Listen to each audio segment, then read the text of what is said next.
The invitation arrived via email with a glossy header: Lawrence and Sons Tech Solutions, Grand Opening Celebration. My father's new venture with my older brother Marcus. The email was a mass send, but there was a note at the bottom: family attendance during public reception hours only. Investment partners and stakeholders for evening gala. I read it twice in my office at the National Science Foundation in Arlington. I was 31 years old and had spent 7 years as a senior program director, overseeing technology innovation grants totaling about $300 million annually. My family thought I was a government paper pusher. Marcus was 34, developing a manufacturing technology platform with my father's investment money. Something about AI-driven supply chain optimization. He'd mentioned it at family dinners with breathless enthusiasm. I'd smiled and nodded and never mentioned that his entire technology vertical was one I specialized in. That I'd funded 17 similar projects. That I'd literally written federal guidelines for evaluating manufacturing tech grants. Just government administrative stuff, my mother had said when I tried explaining my job. Marcus is building something real. My younger sister Hannah texted, "Did you see the invite? They're literally telling you to come during public hours like you're random off the street." I looked at my calendar. The launch date was 3 weeks away. The same day I was scheduled to announce a major grant funding cycle for advanced manufacturing. $50 million allocated to 3 projects. Marcus's company had applied 6 months ago. I'd recused myself from evaluation due to family connection, but I'd seen the application move through review. "I'll handle it," I texted Hannah. What I didn't tell her: Marcus's application had been approved. Lawrence and Sons was receiving $18 million in federal funding. The grant announcement was scheduled for the evening gala I was excluded from. My signature was on the approval documents. The next 3 weeks, Marcus posted constantly about the launch. Photos of the facility, team headshots, countdown to the exclusive evening celebration with investors and industry leaders. My father shared every post with proud commentary about building legacy and real entrepreneurship. My mother posted a photo of Marcus and my father, so proud of my brilliant son and husband. Watching them build something extraordinary. #family business #tech innovation. Hannah commented, "What about Rachel?" The comment was deleted within an hour. I didn't engage. I was coordinating with NSF Communications, preparing the grant announcement, reviewing final approval documents, handling logistics of a $50 million federal funding reveal. My colleague David knocked on my door a week before the event. "Rachel, the Lawrence and Sons grant announcement. That's your brother's company. Are you attending their launch?" I received an invitation to the public reception. Not the evening gala. His eyebrows rose. The gala where we're announcing their $18 million in funding? They didn't invite the program director who approved their grant. They don't know I approved it. They don't really know what I do. How is that possible? Long story, I said. But I think they're about to figure it out. Launch day arrived with perfect spring weather.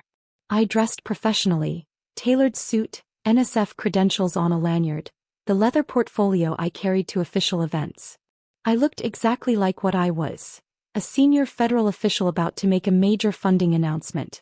The facility in Bethesda was sleek and modern, the parking lot filling with luxury cars and polished professionals. The public reception was scheduled for 2 to 5 p.m. The investors' gala began at 6 p.m. I arrived at 5:45 p.m. Security stood at the entrance checking credentials against a tablet. I approached directly, my NSF badge visible. The guard held up his hand. "Ma'am, the public reception ended at 5. This evening's event is for investors and stakeholders only. I'm Rachel Lawrence.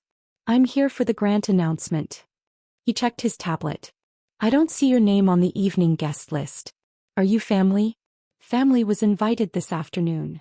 Marcus appeared behind security, face flushed with excitement. "Rachel, what are you doing here?" "The family reception was this afternoon." "I'm here in an official capacity," I said, gesturing to my NSF badge. "For the grant announcement." Marcus looked confused. "What grant announcement?" "Rachel, this isn't the time for whatever government thing you're involved with. This is a private investor event." Our father joined him, expression irritated. "Rachel, your mother and I were here this afternoon. You can't crash the evening event. This is for serious business people. I am here for serious business, I said evenly. I'm Rachel Lawrence, Senior Program Director at the National Science Foundation. I'm here to announce federal grant funding for advanced manufacturing technology initiatives. The security guards exchanged glances. One spoke into his radio quietly. Marcus laughed nervously. Rachel, you work in government administration. This is a tech industry event with venture capitalists and manufacturing executives. Is it inappropriate for the program director who approved your $18 million federal grant to attend the event where that grant is being announced? I asked calmly. The silence was absolute. Marcus's face went blank. My father's expression shifted from irritation to confusion to panic. What are you talking about? Marcus said finally. I pulled the folded announcement from my portfolio. Lawrence and Sons applied for NSF funding 6 months ago. Your application was evaluated by a review panel. I recused myself due to family connection, and was approved for $18 million. The grant announcement is scheduled for 6:15 tonight. I'm here to make that announcement officially. Marcus took the paper with shaking hands. My father read over his shoulder, face draining of color. You approved our grant? Marcus said, voice strange. You work at NSF? You're a program director. Senior program director. I oversee technology innovation grants. Manufacturing technology is one of my primary focus areas. I've held this position for 4 years. But you never said. I tried to tell you. Multiple times. You called it government paper pushing. You said Marcus was building something real while I shuffled documents. I looked at both of them. I've approved over $200 million in grants. I've helped fund breakthrough technologies in 17 sectors. And you excluded me from your investors' gala because you assumed I wasn't important enough to attend. An event coordinator appeared. Mr. Lawrence? We have the NSF representatives here for the grant announcement. Should I bring them to the main presentation area? Marcus stared at me. The NSF representatives are here for you? I am the NSF representative. I'm the senior official making your announcement. The coordinator led us inside.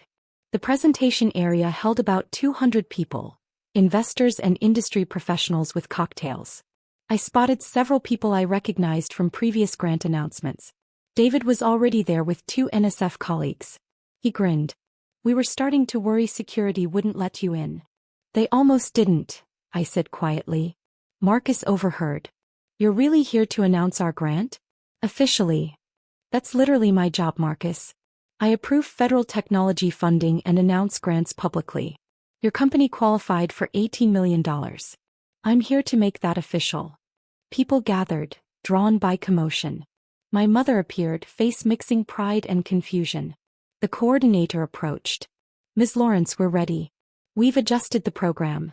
The NSF announcement will be the keynote instead of Mr. Lawrence's opening remarks. Given the significance of federal funding, it should be the centerpiece.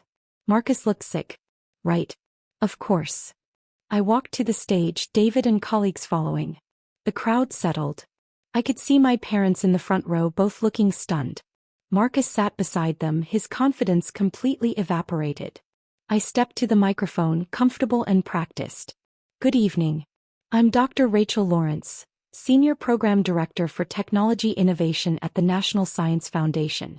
I'm here to announce a major federal funding initiative supporting advanced manufacturing innovation. The NSF has allocated $50 million across 3 projects demonstrating exceptional potential for transforming American manufacturing. I clicked to the first slide, the NSF seal, program title, funding amounts. These grants represent the federal government's commitment to supporting breakthrough technologies. Each project underwent rigorous peer review evaluation by experts in manufacturing, AI, and supply chain management. Next slide. 3 company names. Lawrence and Sons was listed first. I'm pleased to announce that Lawrence and Sons Tech Solutions has been awarded $18 million for their AI-driven supply chain optimization platform. The review panel recognized their innovative approach to real-time manufacturing adaptation and their potential to significantly reduce waste and improve efficiency. Applause filled the room. Marcus stood mechanically, accepting congratulations, but his eyes stayed fixed on me. I continued through the other 2 grants, explained program requirements, outlined federal oversight. I was professional, authoritative, completely comfortable in my expertise. When I finished, the applause was substantial. People immediately swarmed Marcus with congratulations, but several investors moved toward me, wanting to discuss other potential projects. My mother reached me first. "Rachel, I don't understand. You're a doctor? You have a PhD in materials science and engineering from MIT. I've mentioned it before. But I thought NSF was entry-level government work. I'm a GS-15 senior program director. I manage one of the largest technology grant programs in the federal government. My division allocates over $300 million annually." My father appeared, expression mixing shame and defensiveness. "You should have been clearer about your position. How were we supposed to know you were this important? You could have asked. You could have listened any of the times I tried to explain. You could have attended the panel I moderated at the National Academy of Sciences. You could have done literally anything except assume that because my career doesn't look like yours, it must not be legitimate." An investor approached. "Dr. Lawrence, excellent presentation. I'm working with a quantum computing startup that might be perfect for your next funding cycle. Do you have time to discuss?" "Of course," I said. I spent the next hour doing my actual job, talking with investors and entrepreneurs about technology innovation, discussing grant opportunities, answering questions about federal funding. People treated me as an expert, an authority, someone whose approval could transform a company's trajectory. My family watched from a distance, slowly understanding what they'd missed. Marcus found me as the event wound down. "Rachel, I need to apologize. I had no idea you were this successful. I'm exactly as successful as I was this morning when you told security to keep me out. The only thing that changed is you found out other people consider me important. That's not fair. You never told us you were approving grants worth millions. I told you I evaluated technology funding. I told you I specialized in manufacturing innovation. I invited you to a presentation I gave at Georgetown. You said you were too busy." I looked at him steadily. "The information was always available. You just decided it wasn't worth paying attention to." My father joined us. "Rachel, we owe you an apology. We're very proud of what you've accomplished. We just didn't realize the scope. You didn't realize because you didn't ask. You saw, government job, and decided that meant I was less successful than Marcus. You excluded me from his big event because you assumed I wasn't accomplished enough. You literally had security block me from an event where I was a featured speaker. How do we fix this?" my father asked. "You start by actually listening when I talk about my work. You start by valuing expertise even when it doesn't come with flashy business cards. You start by understanding that federal science funding is exactly as legitimate as private entrepreneurship." The grant announcement made national news in tech circles.